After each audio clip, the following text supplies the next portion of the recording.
Olá, pessoal. É um grande prazer estar com vocês novamente, mais essa realização do PAPMEN. E dessa vez nós vamos falar sobre funções exponenciais e logarítmicas. Então, para a gente começar, eu vou compartilhar é, aqui a minha tela.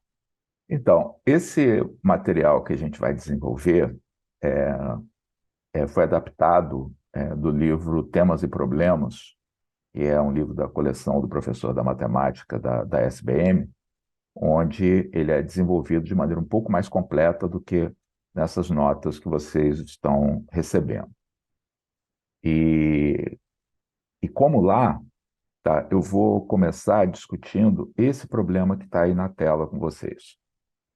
Então, a gente tem uma piscina na qual cabem 100 metros cúbicos de água. E quando ela está completamente cheia, ela é colocado nessa piscina 1 quilo de cloro. E aí, como normalmente acontece, a água é renovada continuamente. O tempo todo, aqui nessa piscina, a gente tem uma água que entra na piscina, mas tem uma tubulação de saída que faz com que o nível da água na piscina permaneça constante. É claro que essa água que entra na piscina é água pura. E essa água aqui que sai é água mais cloro.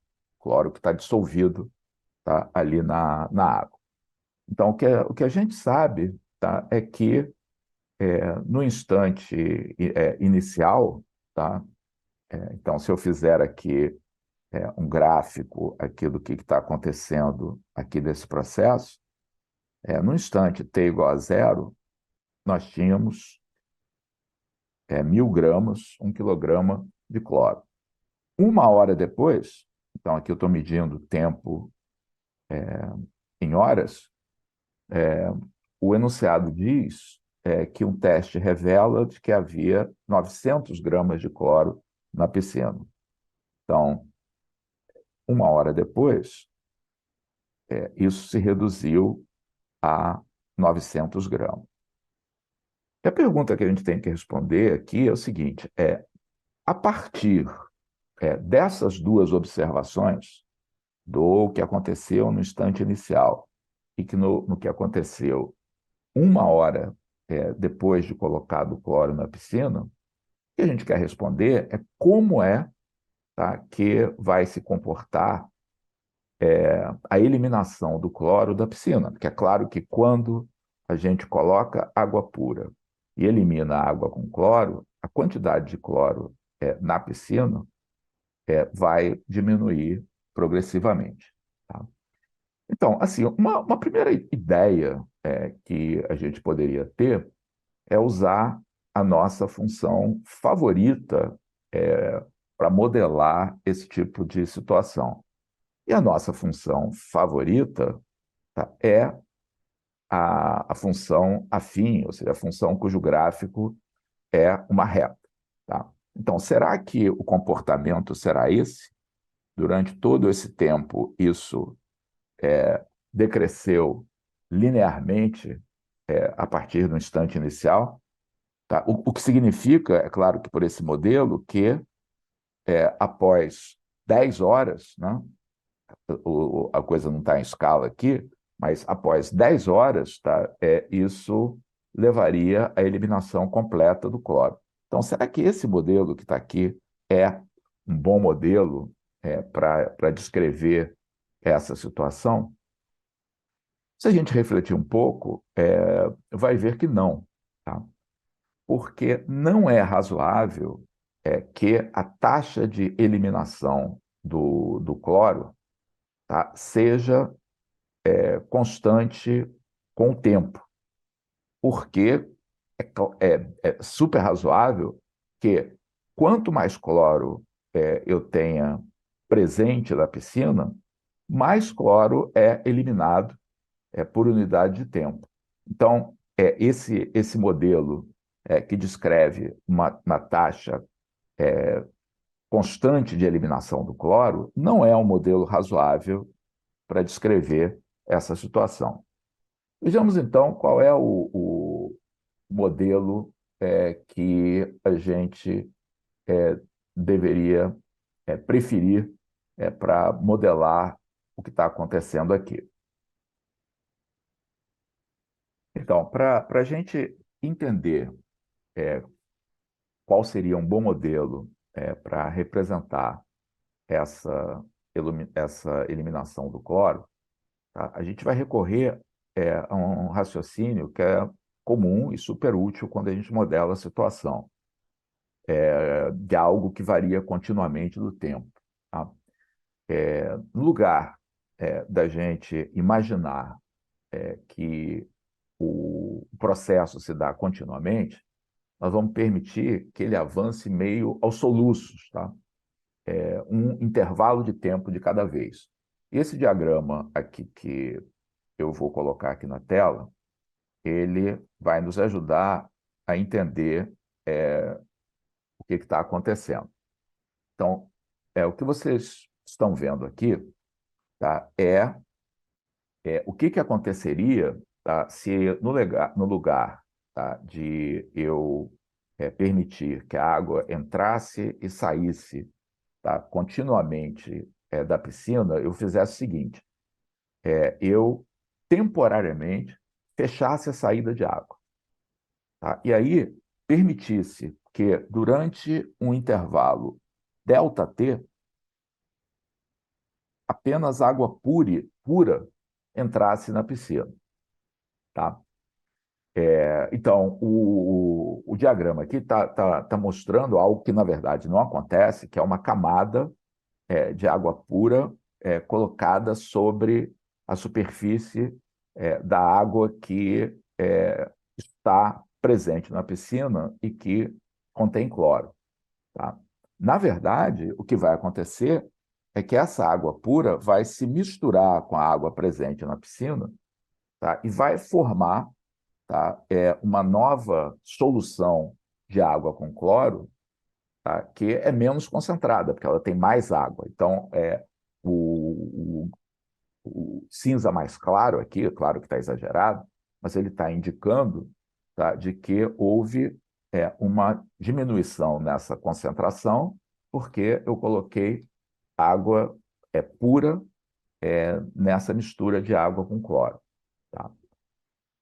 E agora eu vou abrir novamente essa saída d'água, permitir que o excesso de água acima do nível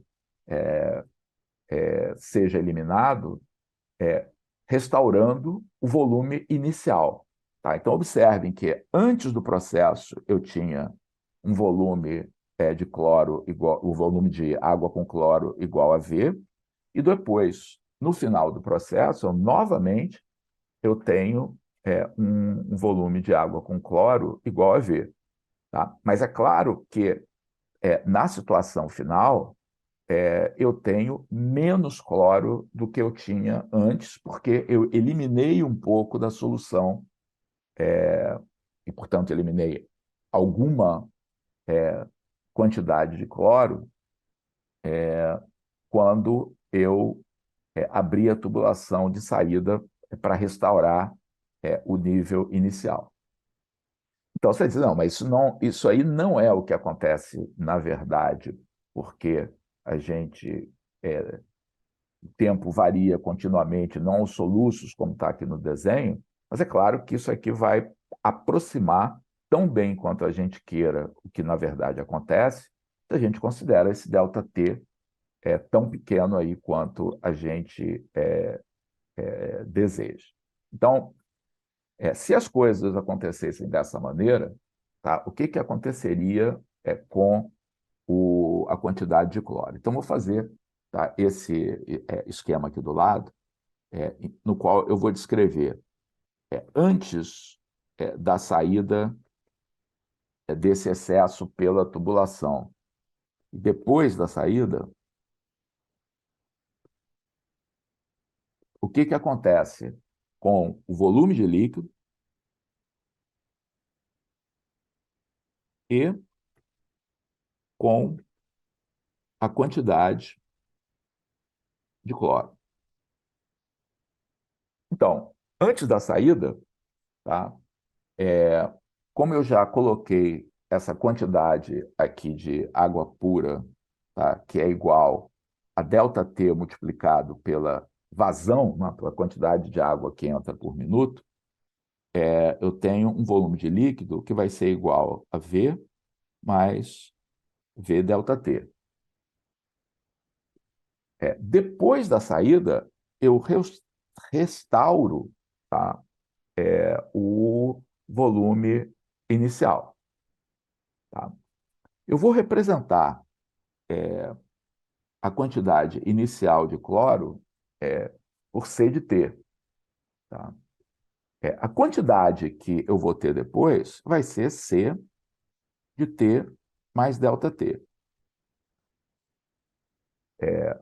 Então, o que esse é, modelo, tá, indicaria, tá, é que a quantidade de cloro que eu vou ter depois de passar um tempo ΔT, tá, é dada por proporcionalidade. Quer dizer, C de T mais ΔT está para V, assim como C de T está para V mais V ΔT. Então, qual é a razão dessa proporcionalidade?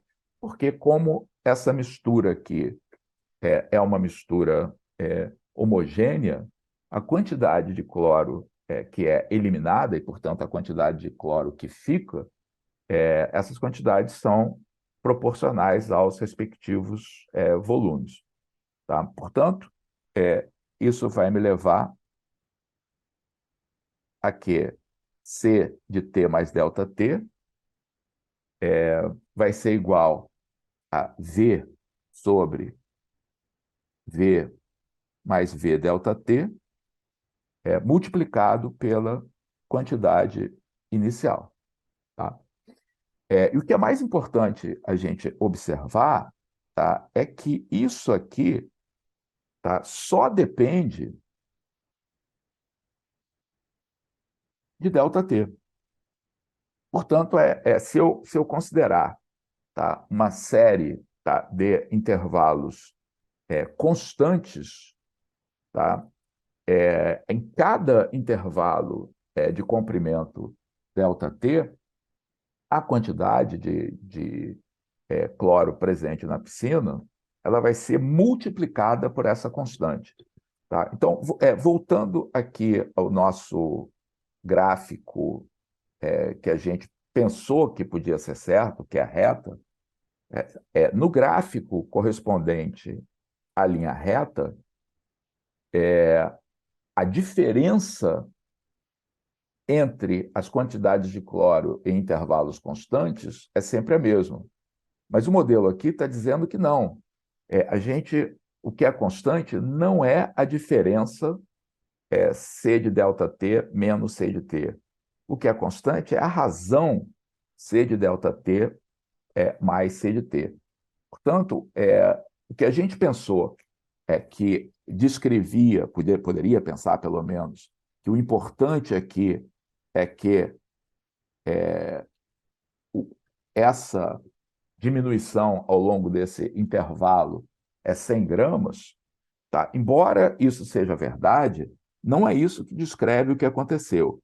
O que nos leva a um modelo correto para isso é pensar que o que aconteceu aqui é que essa quantidade foi multiplicada por 900 sobre 100, ou sobre 1.000, que é igual a 0,9. Você vai dizer, não, mas é a mesma coisa. Não, não é a mesma coisa. É a mesma coisa para esse intervalo, mas não descreve apropriadamente o que vai acontecer no próximo intervalo. Então, no próximo intervalo de 1 hora, não vai haver uma redução novamente de 100 gramas. O que vai haver tá? É uma multiplicação por 0,9. Tá? Então, se a gente tivesse uma nova redução de 100 gramas, isso nos levaria, nesse instante, tá, a um valor correspondente a 800 gramas. Mas não é isso que vai acontecer. Tá? Na verdade, o 900 vai ser multiplicado por 0,9, isso vai nos levar a 810 gramas. Então, vou mostrar aqui o gráfico, tá, que mostra o que acontece, tá, em cada intervalo, tá, de 1 hora após a colocação do cloro. Então, veja, vou colocar o gráfico aqui.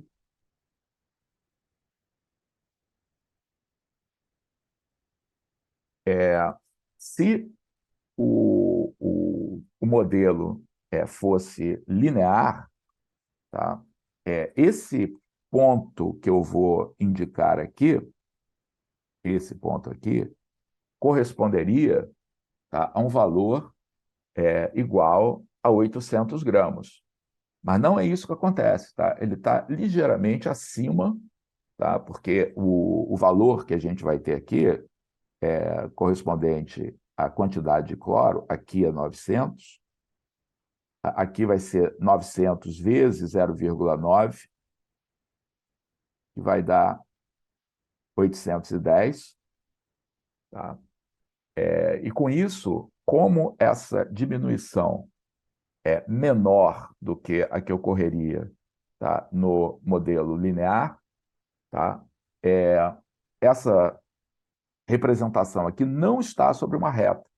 Tá? Na verdade, essa representação está se curvando para cima, porque essas diferenças são cada vez menores. Porque quando você multiplica por 0,9 números que são cada vez menores, essa diminuição vai ser cada vez menor na quantidade. Tá? Então, a gente tem condição agora de responder, tá, a primeira das perguntas que foi feita aqui no problema. Tá? Qual é a quantidade de cloro que restará na piscina 10 horas após a sua colocação? Então, a resposta certa não é que a quantidade, que o cloro será totalmente eliminado, porque são eliminados 100 gramas a cada hora. Não é isso que acontece. Nosso modelo aqui nos mostra que o modelo correto para isso, tá, é que a cada hora são eliminados 10% do cloro existente. Tá? Então, C de T, C de 10, né, que é o que a gente quer calcular, vai ser igual à quantidade inicial, 1.000, multiplicada por 0,9, multiplicada por 0,9, multiplicado por 0,9, 10 vezes. Então, isso vai ser igual a 1.000 vezes 0,9 elevado a 10. E se a gente fizer essa conta, a gente vai encontrar que isso vai ser 0,349, portanto, isso vai ser aproximadamente igual a 349 gramas, e não zero, né, que é o que a gente teria caso pensasse no modelo linear.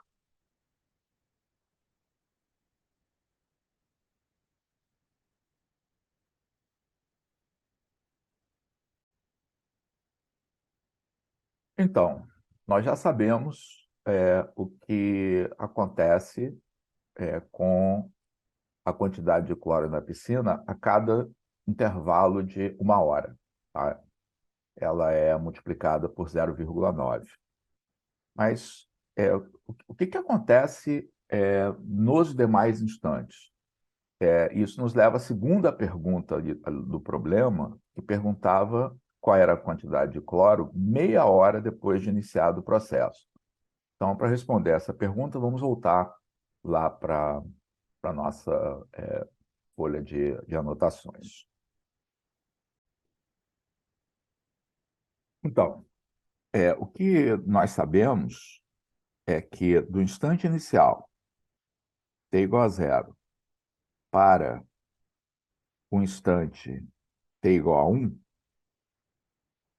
a quantidade de cloro foi multiplicada por 0,9.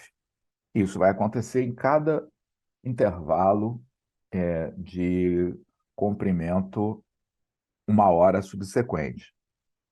Então, como é que a gente faz para saber o que aconteceu quando t é igual a 1/2?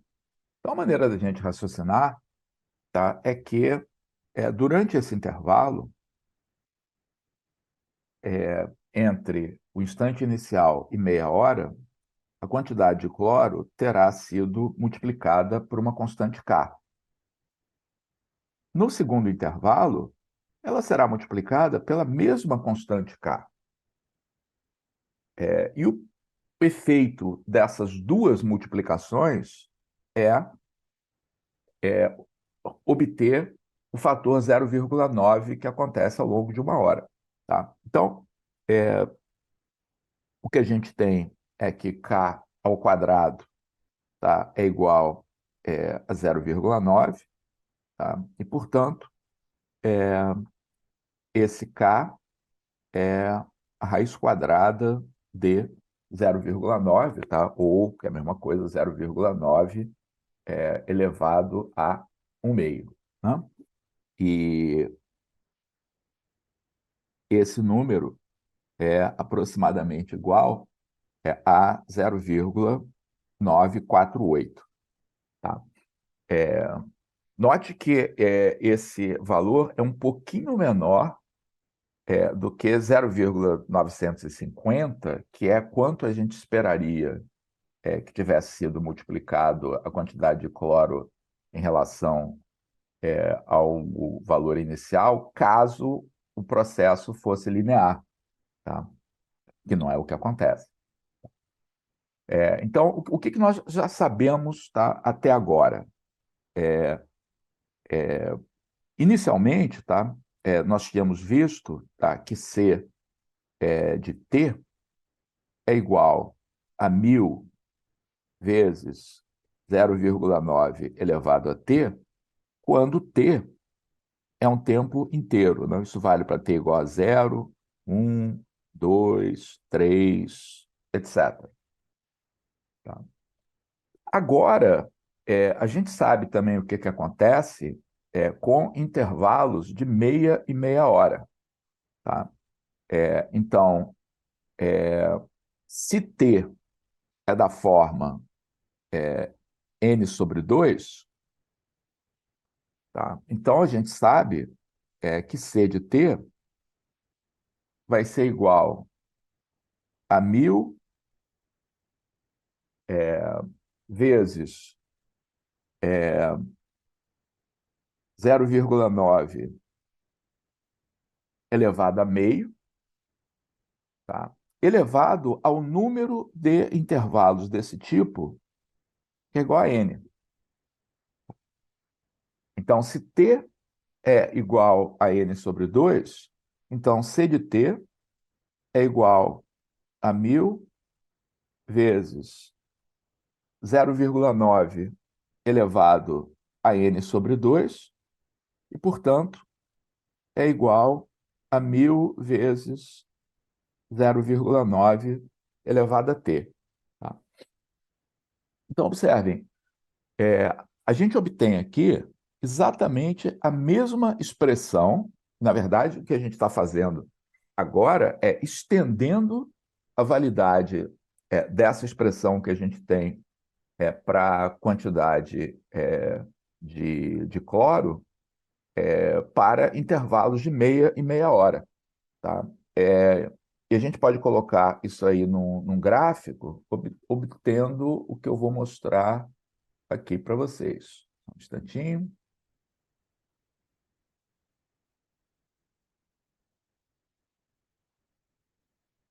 Esse gráfico, tá,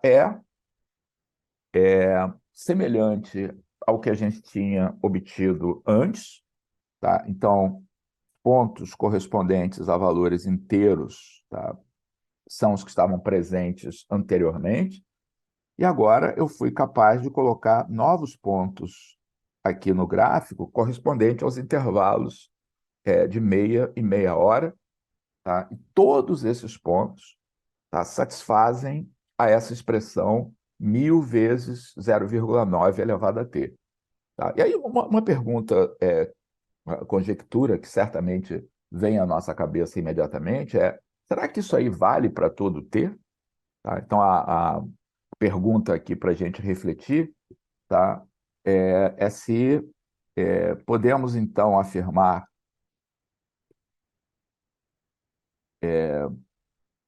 que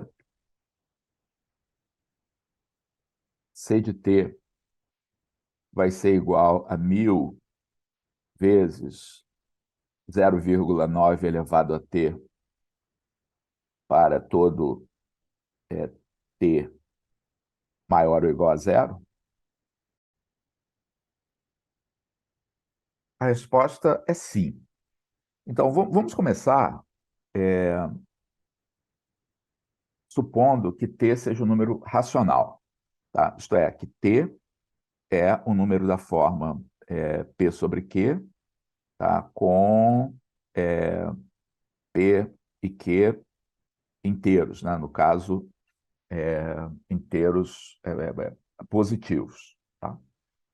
Eu vou mostrar que a expressão que a gente encontrou acima vale para instantes que são dessa forma.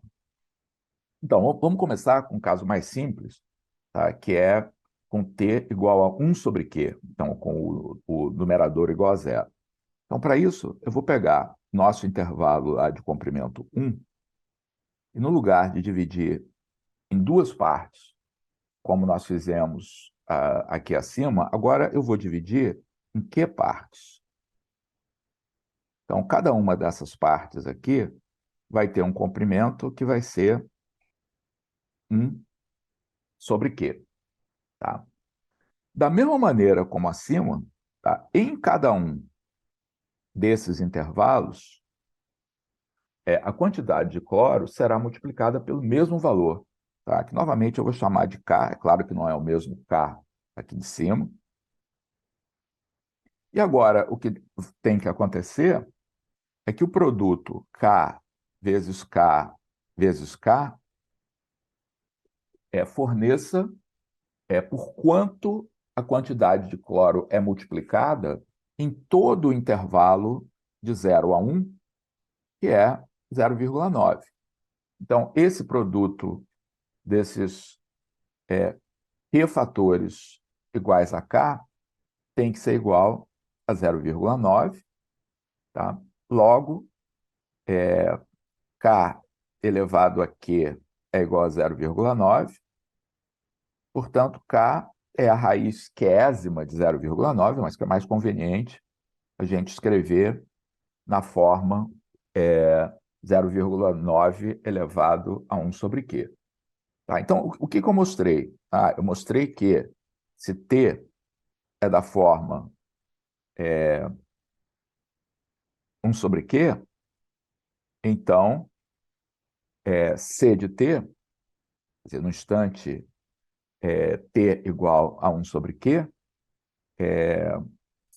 e C de T vai ser igual a 1000 vezes 0,9 elevado a 1 sobre Q, e, portanto, é igual a 1000 vezes 0,9 elevado ao t, né? Que é igual a 1 sobre q. Então, vale para t igual a 1 sobre q, mas também vale para t igual a p sobre q. Porque se eu tenho agora um intervalo que é formado por p intervalos consecutivos de comprimento 1 sobre q, eu vou ter que C de T vai ser 1000 vezes 0,9 elevado a 1 sobre Q, porque eu já descobri que é por esse fator que a quantidade de cloro é multiplicada em cada um desses intervalos. Só que isso ocorre P vezes. Então, isso vai ser igual a 0,9 elevado a 1 sobre Q elevado a P, que é 1000 vezes 0,9 elevado a P sobre Q. Tá? Portanto, 1000 vezes 0,9 elevado a T. Então, a nossa expressão, que a gente começou estabelecendo para valores inteiros de T, tá? Vale para todo T maior ou igual a zero racional. E uma vez que a gente tenha isso válido para todo número racional, um argumento de continuidade, que eu não vou entrar em maiores detalhes aqui, tá? Nos leva à validade para todo T real. Com isso, tá? A gente tem o, o gráfico final para essa nossa situação, que eu vou mostrar aqui na tela. Tá? Então, essa função que está aqui é a função c de t igual a 1000 vezes 0,9 elevado a t para todo t maior ou igual a zero. Tá? E esse exemplo nos mostra que, em muitos fenômenos naturais, o modelo que, com o qual a gente se sente mais confortável, né, e os alunos se sentem mais confortáveis, que é o modelo afim, o modelo linear, não é o que descreve melhor esse tipo de situação. Então, como a gente vai ver a seguir, funções desse tipo, né? E nos livros lá da matemática do ensino médio, a gente chama de funções do tipo exponencial. Tá? Então, funções do tipo exponencial são funções do tipo f de x é igual a uma constante vezes a elevado a x. Tá? Então, essas funções, não é apropriado a gente chamá-las de funções exponenciais, da mesma maneira que não é apropriado chamar uma função do tipo f de x igual a x mais b de uma função linear. Tá? E aí não há uma terminologia, no caso das funções do tipo f de x igual a x mais b, há uma terminologia consagrada, que é chamá-las de funções afins. Tá? Mas, no caso, para funções desse tipo, tá? Não há uma terminologia tradicional, e aí o que a gente opta aqui nos livros da matemática do ensino médio é chamá-las de uma funções do tipo exponencial, que são essencialmente uma função exponencial multiplicado por uma constante.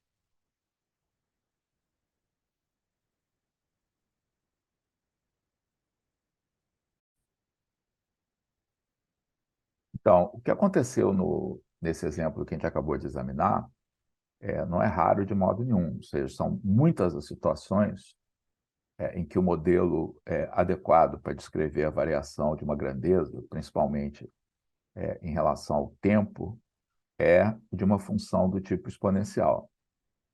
Então, para ajudar a gente a reconhecer essas situações, é muito útil a propriedade que eu vou enunciar a seguir, que é um teorema de caracterização dessas funções.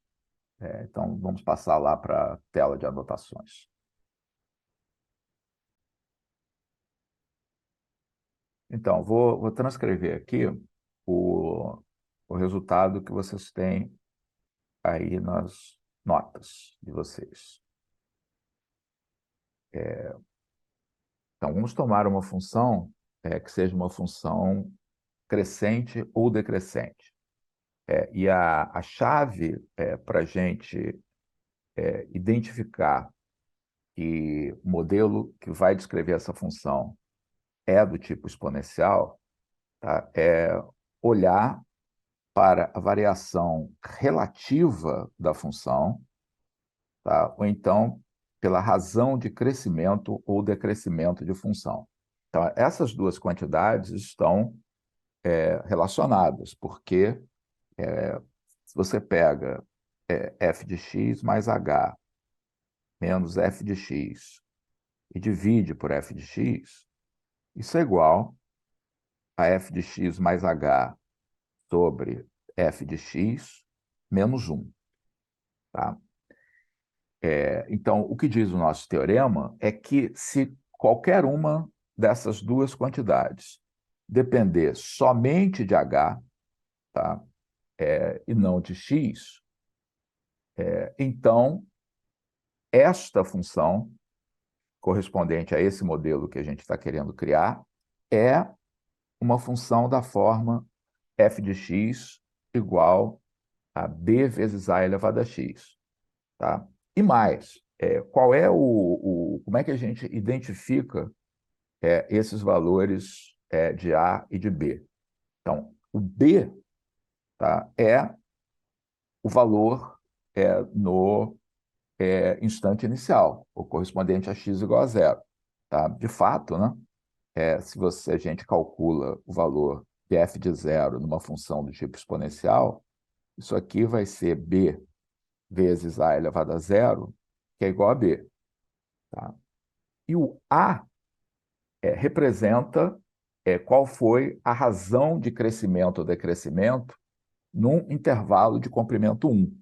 Tá? De fato, né, quando a gente faz f de 1 dividido por f de zero, o resultado vai ser b vezes a elevado a 1 dividido por b vezes a elevado a zero. O b corta, o a elevado a zero é igual a 1. Esse resultado é igual a A. Tá? É claro que não precisa ser a razão do intervalo 0 para 1. Isso vai valer para todo o intervalo de comprimento 1. Então, se a gente faz f de x mais 1 sobre f de x, o resultado é b vezes a elevado a x mais 1, dividido por b vezes a elevado a x, o resultado também é igual a A. Tá? Então, toda vez, tá, em que, ao olhar para a variação relativa ou para a razão de crescimento ou decrescimento, tá? E esse, qualquer uma dessas quantidades depende apenas do comprimento do intervalo, tá? Que é o h, e não do ponto de partida, que é o x.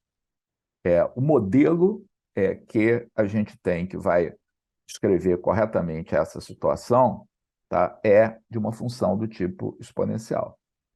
Então, no caso lá da piscina, foi fundamental a gente ver que em intervalos de comprimento constante, a quantidade de cloro é, é multiplicada sempre pela mesma razão. Pronto. Tá? Identificado que nós temos esse modelo, nós temos essa caracterização, a função que vai atender a esse modelo, tá, é uma função do tipo exponencial. Tá? Então, talvez sejam duas coisas, duas observações que eu gostaria de fazer. Então, a primeira observação é que o, essa propriedade se relaciona, tá, com uma propriedade análoga que caracteriza funções afins. Tá? Então, a primeira observação é se substituirmos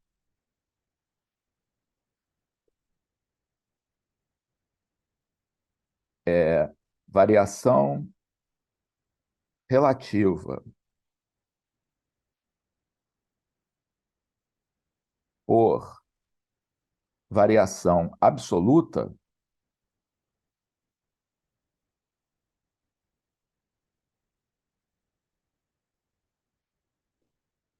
o modelo adequado passa a ser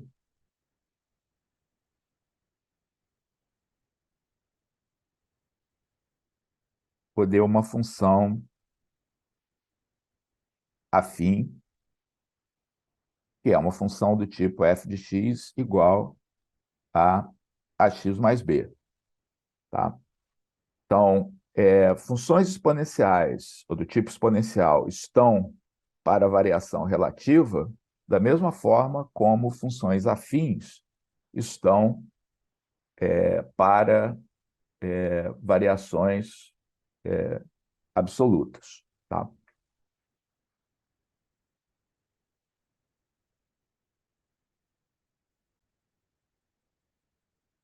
A outra observação é que convém a gente olhar alguns exemplos, tá? Algumas situações modeladas por funções do tipo exponencial.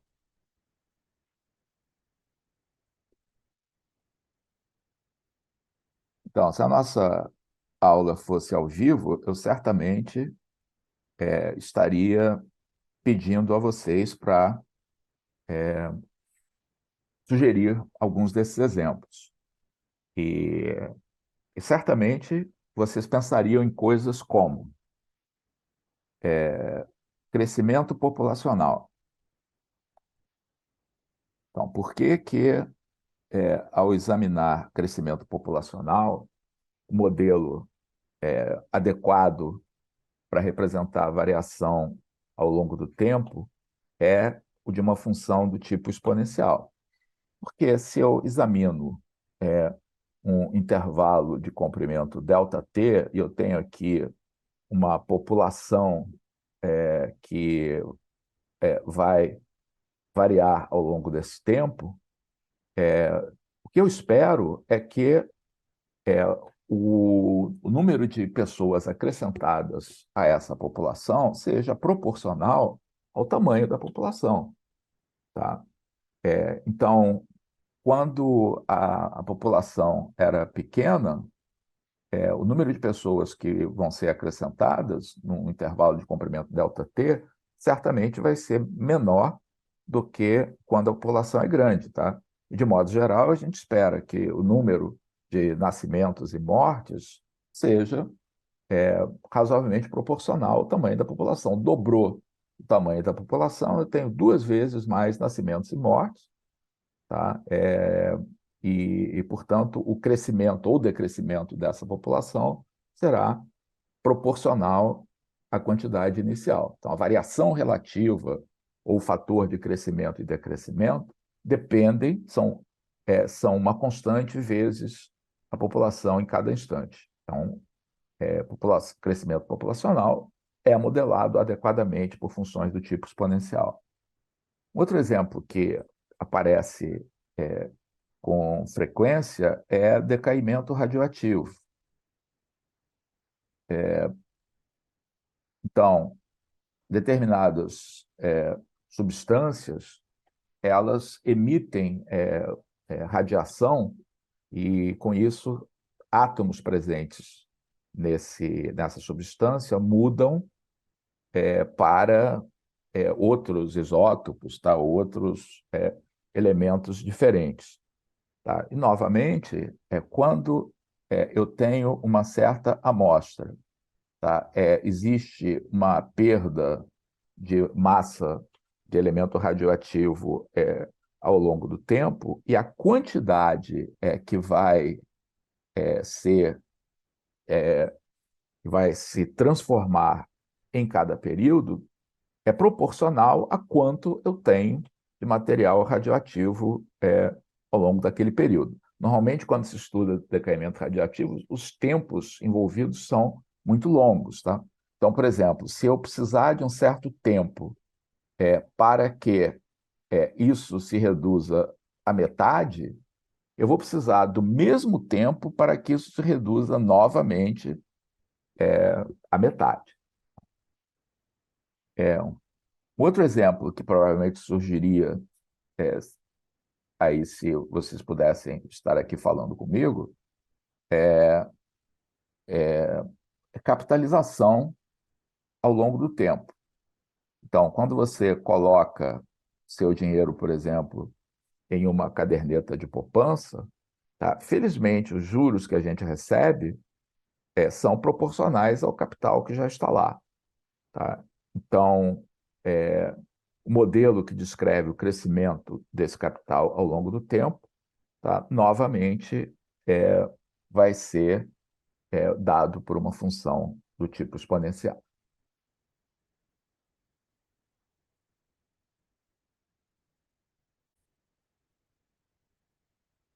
Vamos voltar, então, ao problema inicial e fazer uma pergunta a mais, que é essa que está aí na tela.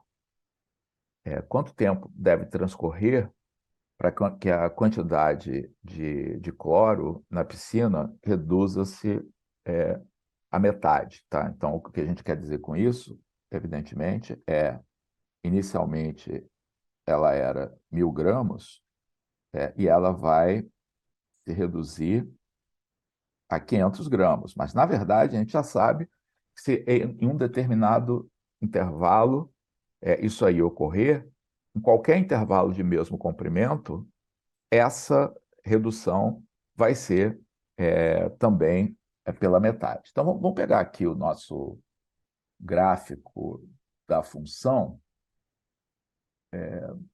encontrar onde é que ele está, colocar aqui na tela. E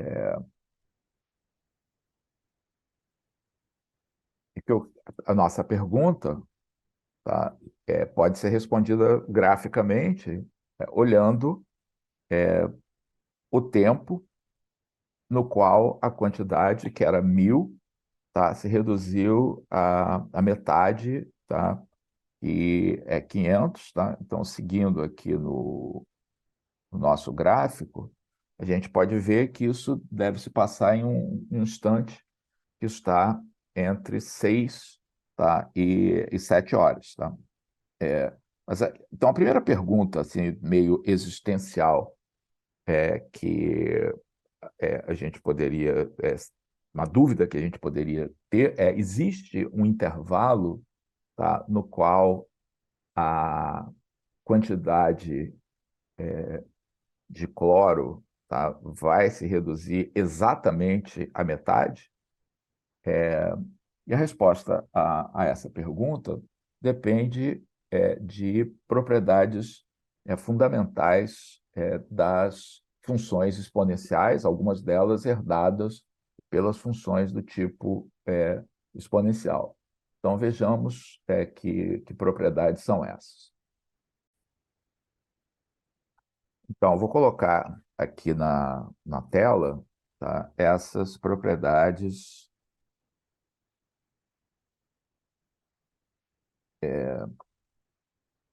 das funções exponenciais. Então, lembrando que funções exponenciais são funções do tipo, da forma f de x igual a elevado a x, com a maior do que 1, ou a entre 0 e 1. Então, a razão dessas restrições é que a tem que ser positivo. Se a é negativo, elevar a um expoente real, x, tem uma série de problemas. Então, a gente só define função exponencial para a positivo. E a gente elimina o caso não interessante quando a é igual a 1, porque quando a é igual a 1, a gente tem uma função que tem propriedades bem diferentes e das funções correspondentes a A diferente de 1. Então, a gente retira o caso A igual a 1 do nosso exame. Então, vejamos que propriedades são essas, aí para a gente comentar. Então, tem algumas propriedades que são operatórias, fundamentais, que são transformar soma em produto, f de x mais y é igual a f de x vezes f de y para todo x e y, transformar produtos em potências, f de Rx é igual a f de x elevado a r para quaisquer valores de Rx. E aí tem propriedades que são relacionadas a crescimento e decrescimento, e para acompanhar essas propriedades é útil a gente olhá-las lado a lado com os gráficos das funções exponenciais, no caso em que A é maior do que 1 e no caso em que A está entre 0 e 1. Então, quando A é maior do que 1, a função é crescente, quando A é menor do que 1, é decrescente. Em ambos os casos, a função é contínua, tá? E o comportamento que é herdado aqui do caso C é que quando A é maior do que 1, a função cresce sem limite quando x vai para mais infinito e decresce para zero quando x vai para menos infinito. E o comportamento da função com A entre 0 e 1 é exatamente o inverso desse. Tá? A outra propriedade importante é que, se a gente olha para essas funções como definidas de R com contradomínio 0 mais infinito, tá? É que essas funções são sobrejetivas. Tá? Então, o que significa que para todo y maior do que zero, então qualquer que seja y maior do que zero, tá? Vai haver um valor de x para o qual o valor da função vai ser exatamente esse valor de y que a gente escolheu. Isso vem do fato da função ser contínua. Tá? E é exatamente isso que a gente está explorando aqui. Tá? Então, o que nós estamos buscando aqui nesse problema, tá, é um valor de t tal que 1000 vezes 0,9 elevado a t seja igual a 500. Tá? Ou seja, 0,9 elevado a t seja igual a 0,5. Tá? Então, como isso aqui é uma função exponencial, tá? Pelo fato da função exponencial ser sobrejetiva, tá? Vai existir um valor de t satisfazendo a essa condição. Só que, pelo fato da função exponencial ser ou crescente ou decrescente, ela é injetiva também. Então, esse valor aqui não somente existe, mas ele é único. Tá? Então, o fato da função ser exponencial, ser sempre injetiva e sobrejetiva, tá? Faz com que essas duas propriedades aqui me levam que existe a função inversa de qualquer função exponencial. Tá? Então, essa função inversa da função exponencial é tão importante, tá, que ela recebe o seu nome próprio. Tá? Ela é chamada a função logaritmo na base A. Tá? Na verdade, quando eu era aluno do ensino médio, a apresentação, muitas vezes, era da função logarítmica aparecer antes da função exponencial, porque a função logarítmica era importante na época, por causa do auxílio aí a cálculos baseado nas tabelas de logaritmo, tá? Isso, em grande parte, isso perdeu importância com a tecnologia. Mas, do ponto de vista conceitual, permanece tão importante como sempre. Então, vamos olhar com mais detalhe a função logarítmica, porque ela é que vai dar a resposta para o problema que a gente acabou de formular.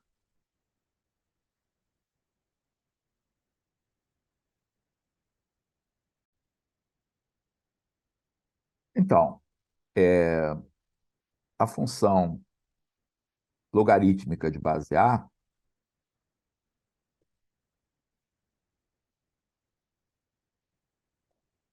que a gente representa por log A, sim, é a inversa da função exponencial de base A.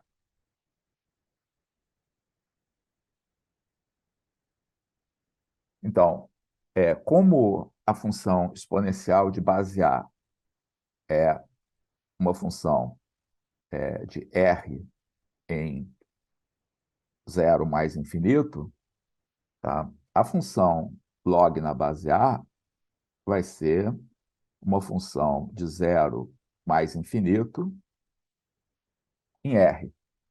Tá? E as propriedades, tá, da função logarítmica, tá, são herdadas das propriedades da função exponencial. Antes disso, tá, vamos observar que, pelo fato dela ser a inversa da função exponencial, isso significa que y vai ser log na base A de x, C e somente C, a elevado a x é igual a y. Então, o logaritmo de um número, tá, em uma certa base é o expoente ao qual a base deve ser elevada para obter esse número. Tá? Então, só possui logaritmo números que sejam positivos. Tá? E esse logaritmo é único, tá? Pelo fato da função exponencial ser uma função injetiva. Tá? Então, vamos rever aí quais são as propriedades das funções logarítmicas e relembrar o aspecto aí dos seus gráficos. Então, vou colocar essas propriedades aqui na tela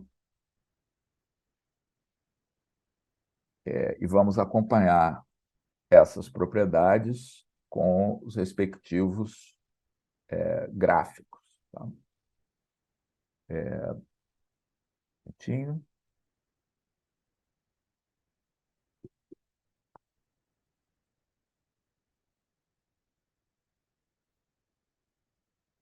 E talvez seja interessante a gente colocar outra vez aqui na tela os gráficos das funções exponenciais, porque os gráficos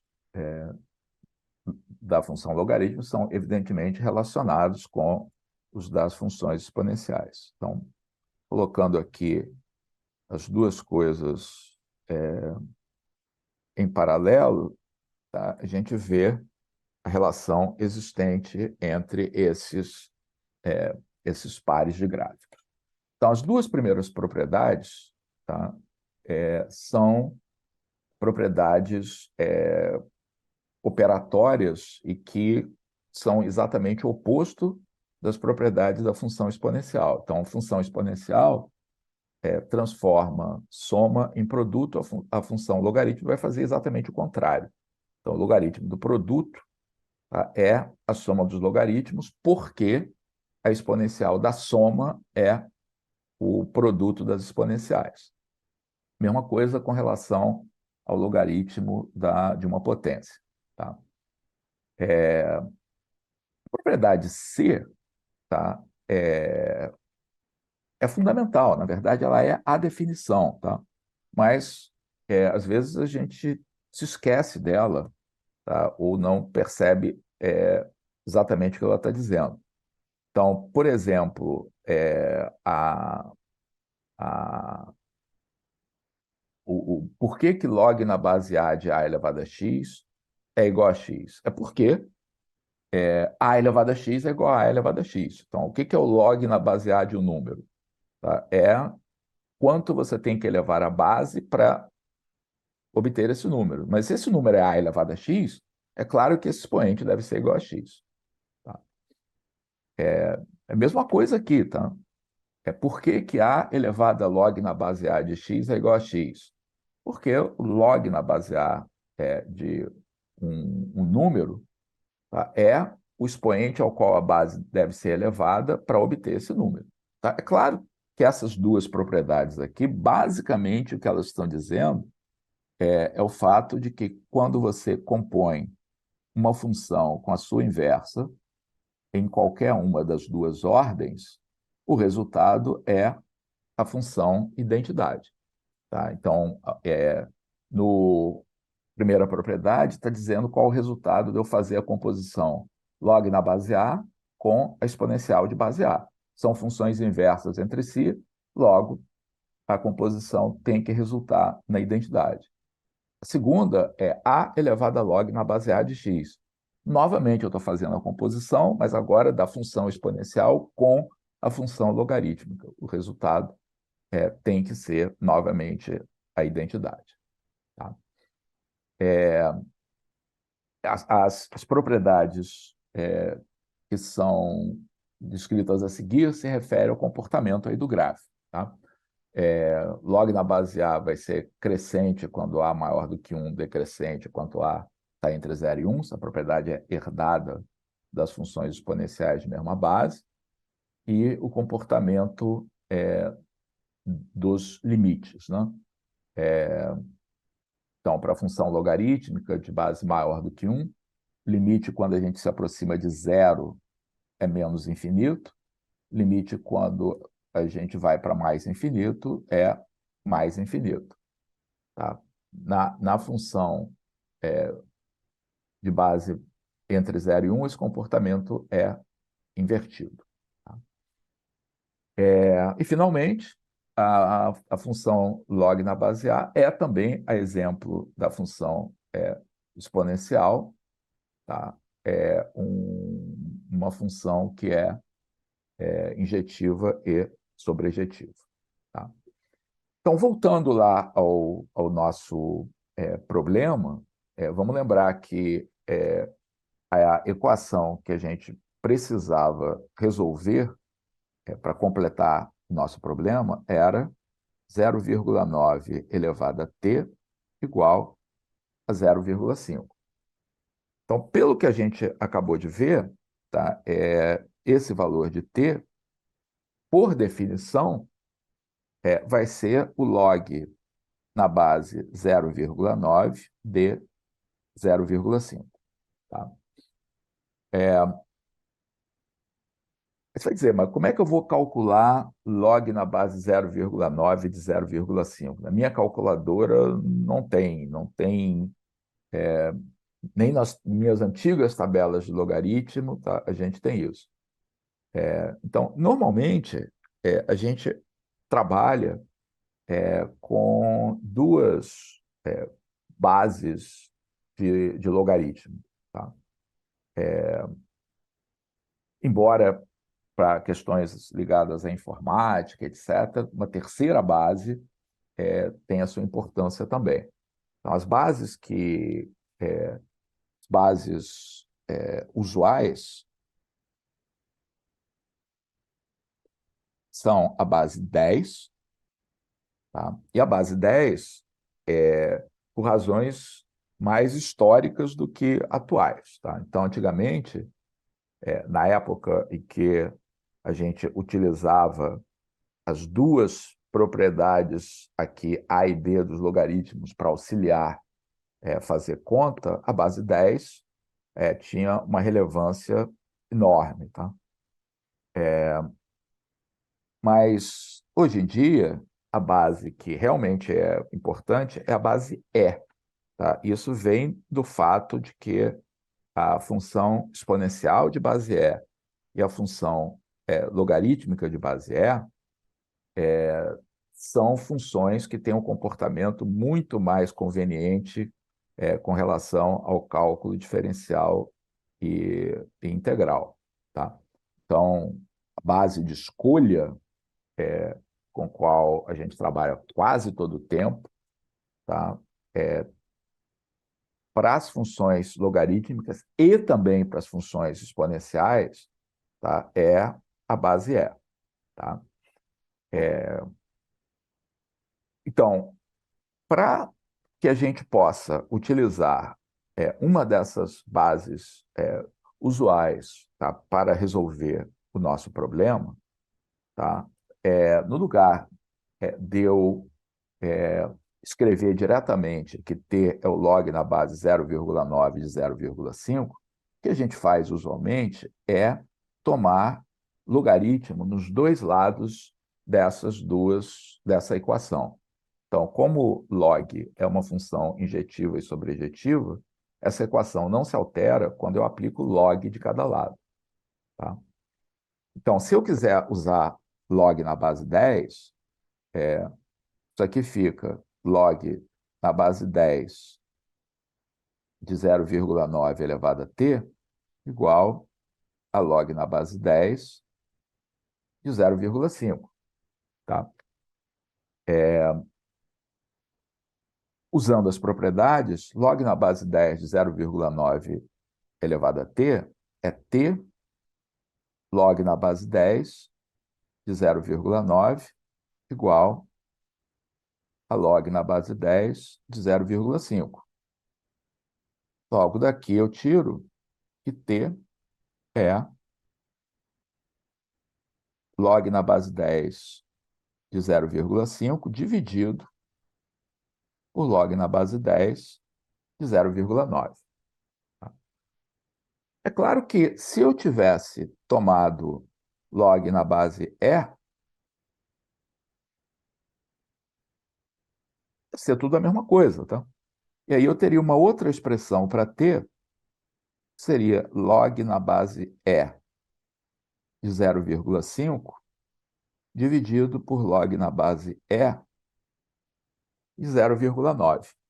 Tá? Aí eu convido vocês, tá, a verificarem, tá, que essas expressões, tá, conduzem exatamente à mesma resposta.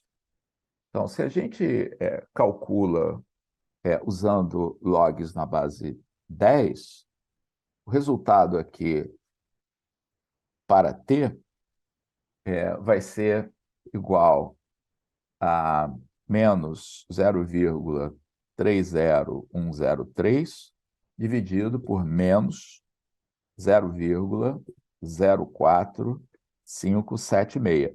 Então, os números negativos aqui são porque a gente está calculando logaritmo numa base que é maior do que 1 de um número que é menor do que 1. Então, como 1 tem log igual a zero, o resultado de um log de um número que é menor do que 1 tem que ser negativo. Tá? Mas a razão é positiva, tá? Então, esse é um resultado aproximado. Tá? Então, o resultado vai dar 6,57 aproximadamente, tá? Que condiz lá com a nossa estimativa. Né? Aqui no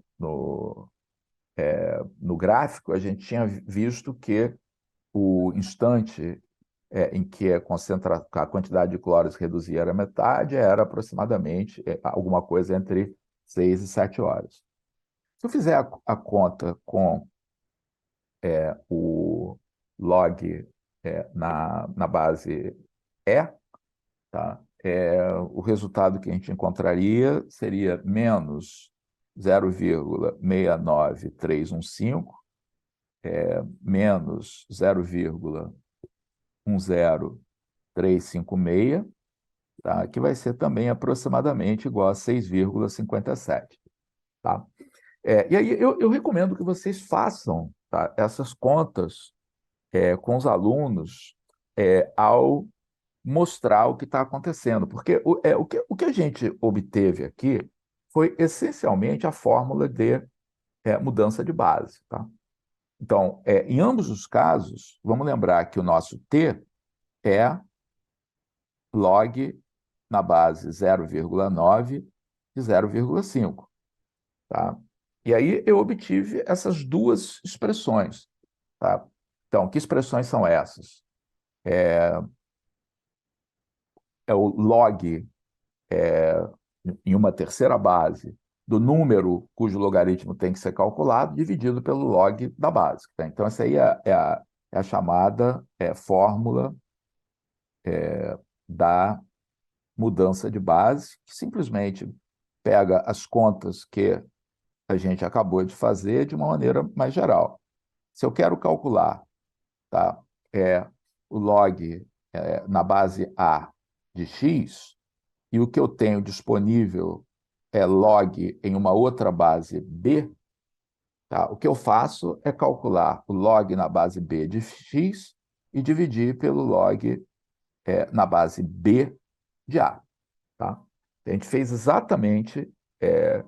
Então, o que a gente fez foi deduzir essa fórmula de mudança de base. Nesse caso particular, é claro que basta a gente repetir essa nossa conta com a equação a elevado a x igual a y, tomando o log na base b e chegando a essa expressão. Tá? Mas uma coisa, tá, é você mostrar, tá, a fórmula de mudança de base para os alunos. Outra coisa é constatar como ela funciona realmente, tá? De que você pode usar uma outra base arbitrária, tá, para calcular o logaritmo de um número numa certa base. Tá? Outra coisa que eu gosto sempre de ressaltar, tá, e que certamente quando eu era aluno eu não tinha percebido, é que a fórmula de mudança de base me diz algo extremamente importante a respeito dos gráficos das funções logarítmicas. Tá? Que que todos os gráficos de funções logarítmicas são essencialmente o mesmo gráfico, tá? Apenas multiplicados por uma constante. Tá? Então, por exemplo, a gente tem aqui o gráfico de duas funções, log na base A e log na base B. Tá? A fórmula de mudança de base me diz que a razão B sobre A, tá? Que é a razão entre as ordenadas dos dois gráficos em um determinado ponto. Então, o que é esse B sobre A? B sobre A é log na base B de x dividido por log na base A de x. Tá? Isso é a mesma coisa que log na base A de B. Tá? Portanto, é uma constante. Tá? Então, qualquer que seja o ponto que você pegue desses dois gráficos, essa razão entre essas duas quantidades é sempre constante. Tá?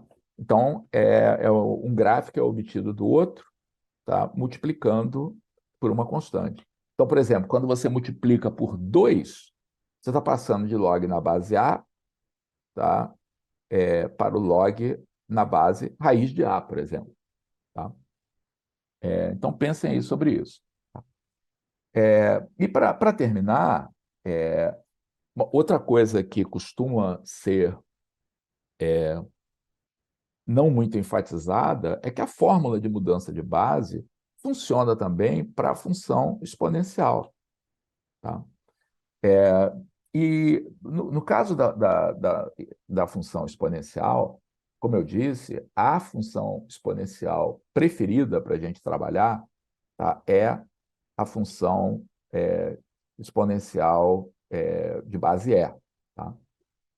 Por causa das razões que vêm lá do cálculo. Tá? E da mesma maneira como a gente, numa situação em que tem um logaritmo numa base que não é favorável, queremos transformar para a base 10 ou para a base E, a mesma coisa pode ser feita com exponencial. Tá? Então, a fórmula de mudança de base para exponencial permite que, quando eu tenho uma expressão do tipo a elevado a x, tá, eu possa escrever numa base b qualquer. Tá? Então, como é que eu faço isso? Eu uso a definição novamente. Tá? Então, a elevado a x é b elevado a log na base b de a elevado a x. Mas log na base b de a elevado a x é x vezes log na base b de a. Portanto, isso é igual a b vezes log na base b de a, que é uma constante que multiplica x. Tá? Então, o que isso aqui me diz é que se eu tenho uma função exponencial da forma a elevado a x, tá? Ou de modo geral, tá? Uma função do tipo a elevado a cx, ela pode ser escrita na forma b elevado a kx. Tá? E isso é algo que é útil e, mais do que isso, é fundamental quando a gente utiliza essas funções em cálculo. Ok? Então é isso, pessoal. Vocês vão trabalhar nos exercícios com exercícios retirados de vestibulares. Então, vai dar função exponencial e logaritmo não cai no Enem, nem nos vestibulares. Cai sim. Tá? Então, o dos exercícios aí que eu vou colocar, dois são de exames do Enem e um outro é de um outro vestibular. Tá? Então, bom trabalho aí para vocês, tá? E nos vemos na próxima. Grande abraço.